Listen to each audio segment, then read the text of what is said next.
नमस्कार, commodity roundup में आपका स्वागत है और हमारे साथ आज यहाँ पर एक बेहद खास मेहमान हैं। IRBX के MD and CEO Ashok Gautam हमारे साथ जुड़े हैं।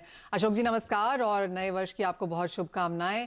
2022 पूरा तो आपसे कैसे ही पूछें क्योंकि आप 2 क्वार्टर्स यहाँ पर यंग हैं।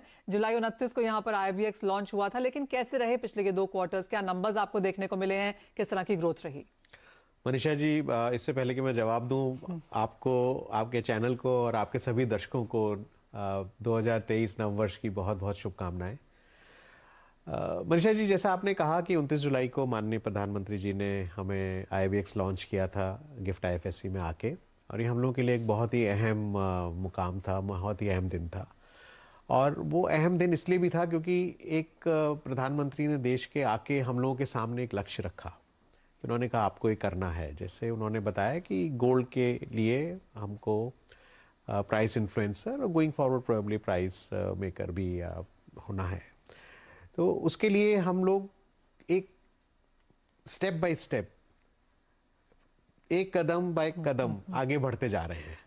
और अगर मैं सिर्फ इन्हीं 2 क्वार्टर्स की बात करूं तो देखिए, डेटा को किसी भी तरह से दिया जा सकता है, लेकिन अगर मैं डायरेक्शन बताऊं तो 2.78 टाइम्स यानी कि ऑलमोस्ट 3 गुना दूसरे क्वार्टर से तीसरे क्वार्टर में गोल्ड हम इंपोर्ट कर पाए जी। पर ये एक बहुत छोटा सा स्टेप है, और लेकिन अगर ये एक डायरेक्शन बताता है कि किस डायरेक्शन में हम जाएंगे, हम अपने लक्ष्य पे जो हमने सोचा है उससे पहले पहुंच जाएंगे। ऑन कोर्स हैं हम, बिल्कुल ऑन कोर्स हैं। और बहुत सी चीजें जो नहीं हो पाई हैं उसकी भी वजह हैं, लेकिन हम सबको ये बताना चाह रहे हैं कि आपका एक्सचेंज IRBX मार्केट के लिए बना है, और हम जो भी स्टेप्स ले रहे हैं वो मार्केट का फीडबैक लेके उसको सुन के उसमें वो स्टेप्स का इंप्रूवमेंट करते चले जा रहे हैं। आपने क्वार्टर ऑन क्वार्टर तो यहाँ पर ग्रोथ बताई, लेकिन इन 2 क्वार्टर्स में वो कौन सी एक बड़ी चीज आपने यहाँ पर की जो आप कहते हैं कि एक बहुत पाथ ब्रेकिंग काम हुआ?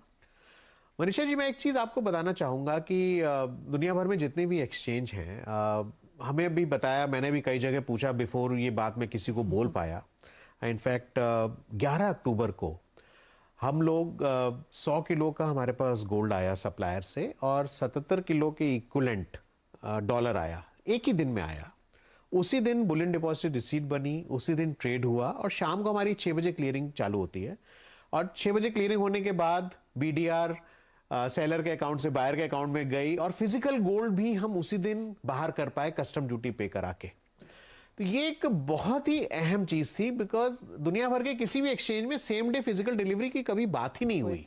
और ये हमने डिमॉन्स्ट्रेट किया कि आज हमने एक टेस्ट केस बताया, और ये बताया कि ये सिर्फ टेस्ट केस ही नहीं रहेगा, गोइंग फॉरवर्ड ये हमेशा आपको सेम डे डिलीवरी मिल सकती है। लेकिन इसके लिए हमें थोड़ा सा और प्रयास करना है, और जो अगर आप बताएं तो मैं थोड़ा सा कहना चाहूंगा कि अभी हम जो T+0 कॉन्ट्रैक्ट किया है, हम इसमें थोड़ा और सुधार लाना चाह रहे हैं। अभी सुधार के लिए जब मैं बोलता हूं तो मैं T+0 को T+30 बोलता हूं। तो सब कहते हैं क्या सुधार हुआ, तो इसमें सुधार ये बताना चाहूंगा कि T+0 को हम T+30 जब बोलते हैं वहां 30 मिनट्स है।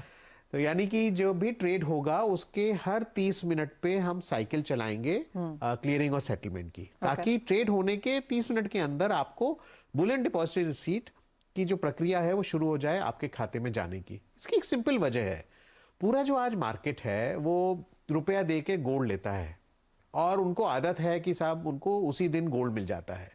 क्या हम ऐसा कर सकते हैं कि, ये तो हमने डिमॉन्स्ट्रेट किया, क्या हम ऐसा कर सकते हैं कि हम उनको गोल्ड सेम डे दिला पाएं? उस ऑब्जेक्टिव पे काम करें। आज हमारे पास ये प्रॉमिस जरूर है हमारे वॉल्टिंग पार्टनर्स का कि नेक्स्ट डे गोल्ड मिल जाएगा, लेकिन उसको कैसे इंप्रूव करना है? उसको इंप्रूव करने के लिए एक और चीज कर रहे हैं। गवर्नमेंट ने ऑलरेडी परमिट कर दिया है कि किसी भी SEZ में हम चाहे, मतलब IFSC हमारा रेगुलेटर चाहे, ऑफ कोर्स सब मार्केट जैसा चाहे, वहां पे IFSC के अप्रूव वॉल्ट्स बन सकते हैं। ओके, उस पर ऑलरेडी काम चल रहा है।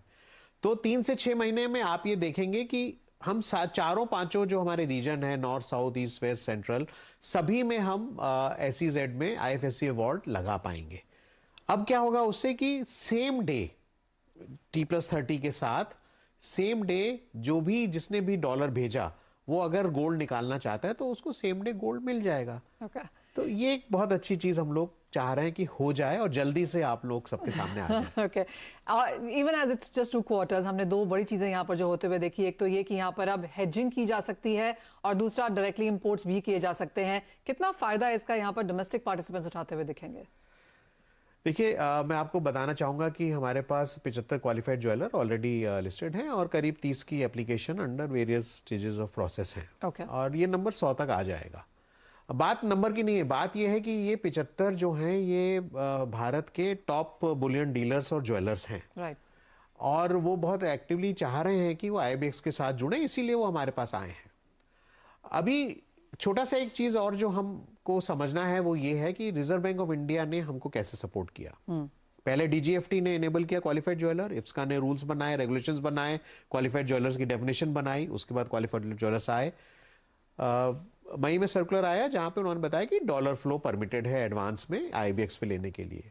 दूसरी चीज उन्होंने बताई कि जो इंडियन IBU बैंक्स हैं, दैट मीन IBU मतलब IFSC banking units, Indian bank की ब्रांचेस गिफ्ट IFSC में, जो कि IFSC के तहत काम करती हैं, वो प्रोफेशनल क्लियरिंग मेंबर बन सकती हैं। उसके बाद अब ये लेटेस्ट चीज आया कि जितना भी गोल्ड का जो जितने भी रेजिडेंट एंटिटीज हैं भारत में अदर देन इंडिविजुअल्स जिनकी गोल्ड प्राइस रिस्क है, वो IFSC के एक्सचेंजेस में हेज कर सकते हैं अपनी प्राइस रिस्क डॉलर टर्म में। उसके लिए हमें ऑलरेडी रेगुलेटर ने हमें बोला है और हम भी उसके लिए तैयार हैं। हम अपने बोर्ड के पास वो प्रोडक्ट लेके जा रहे हैं और अगली बार मैं शीघ्र ही आपको बता पाऊंगा कि हमने गोल्ड फ्यूचर्स भी लॉन्च कर लिया है। ओके, जो बचा अब वो है कि एक्सपोर्ट मार्केट के लिए आप क्या कर रहे हैं? गोल्ड लोन्स की जहां तक बात है, SEZ टू SEZ की जो ट्रांसफर्स हैं, क्योंकि डिलीवरी सेंटर्स की तो आपने यहाँ पर बात ऑलरेडी की ही है, तो इसका क्या काम हम एक्सपेक्ट कर सकते हैं अब इस नए साल में? मनीषा जी, ये एक बहुत ही अच्छा सवाल है, क्योंकि देखिए ये एक हमको भी मीटिंग्स में बुलाया गया और जहां भी हम जाते हैं बहुत सी जो एक्सपोर्ट को प्रमोट करने की संस्थाएं हैं, काउंसिल्स हैं, वो हमसे पूछते हैं कि गोल्ड एक्सपोर्टर्स को कैसे मिलेगा। हमने कहा देखिए, कोई भी क्वालिफाइड ज्वेलर गोल्ड ले जा सकता है, लेकिन एक्सपोर्टर के लिए पहला सवाल, क्या हम SEZ टू SEZ ट्रांसफर करा सकते हैं जीरो ड्यूटी पे? उसके लिए हमने बात किया है अधिकारियों से, उसमें कोई ज्यादा दिक्कत नहीं है, लेकिन एक SOP बनना है। वो SOP जैसे ही बन जाएगा, बन रही है, वो SOP जैसे ही बन जाएगा, उसमें थोड़ा सा चेंजेस हो रहे हैं, तो वो काम भी हो जाएगा। दूसरी चीज है कि क्या जो DGFT एडवांस ऑथराइजेशन देता है एक्सपोर्टर्स को, क्या वो एडवांस ऑथराइजेशन का यूज किया जा सकता है गिफ्ट IFSC में गोल्ड को लेने के लिए? उसके लिए भी हमने रिप्रेजेंटेशन दे दिया है रेलेवेंट अथॉरिटीज को, हमारे रेगुलेटर को, और वहां से आगे जैसा भी उस पर काम चल रहा है। तीसरी चीज बहुत अहम है, वो ये है कि जो डोमेस्टिक एरिया में है, DTA डोमेस्टिक टैरिफ एरिया में है और वो एक्सपोर्ट करना चाहते हैं, वो SEZ में नहीं है, उनके पास एडवांस ऑथराइजेशन नहीं है, तो वो गोल्ड हमसे कैसे ले सकते हैं बिना ड्यूटी पे करे, जैसा जो नियम है? उसके लिए क्या है, एक बहुत ही इंपॉर्टेंट चीज मैं आपको बताना चाहूंगा और आपके माध्यम से सभी दर्शकों को, कि हमारे यहाँ आइस गेट पे काम चल रहा है। मिनिस्ट्री ऑफ कॉमर्स, कस्टम्स, सभी रेलेवेंट अथॉरिटीज, हमारे जो डेवलपमेंट कमीशन है वहां पे, हमारे जो रेगुलेटर हैं IFSCA, सभी इसमें साथ साथ काम कर रहे हैं। और शीघ्र ही इसी महीने, जैसा मुझे पता है, नहीं तो 1 हफ्ता 2 हफ्ता और जोड़ लीजिए, गिफ्ट IFSC में आप आइस गेट को पाएंगे। एक बार आइस गेट आ गया तो जो क्वालिफाइड ज्वेलर्स एक्सपोर्ट के लिए गोल्ड लेना चाहते हैं, वो बैंक गारंटी या जो बॉन्ड देके वहां से ले सकते हैं, ऐसा हमारा विश्वास है, और वो चीज हो जाएगी। एक और चीज आइस गेट से होगी कि TRQ जो होल्डर्स हैं सेपा में, इंडिया UAE सेपा में, उसके बाद वो लोग भी हमारे यहाँ से ले पाएंगे। एक फाइनल सवाल है, और वो ये कि इतनी सारी बात तो सोने में की जा रही है और वहां पर काफी सारे कदम भी उठाए गए हैं, लेकिन यहाँ पर अगर और कमोडिटीज ऐड करने की बात की जाए तो क्या हम चांदी, कॉपर, इन सब कमोडिटीज का भी एक इन्फ्लुएंस या फिर एक एडमिसिबिलिटी देखते हैं?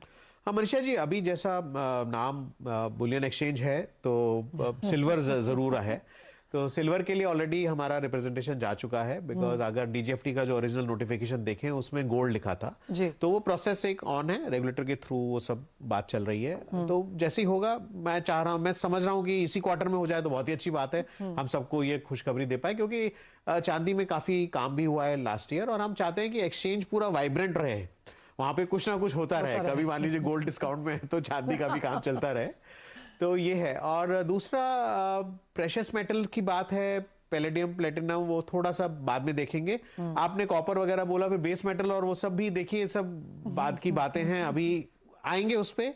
रेगुलेटर क्या सोचता है मुझे पता नहीं, लेकिन मेरे को ये मालूम है कि हम IFSC से साथ काम कर रहे हैं। मेरे इतने अनुभव में 40 साल के, इससे प्रोग्रेसिव रेगुलेटर में डील नहीं किया।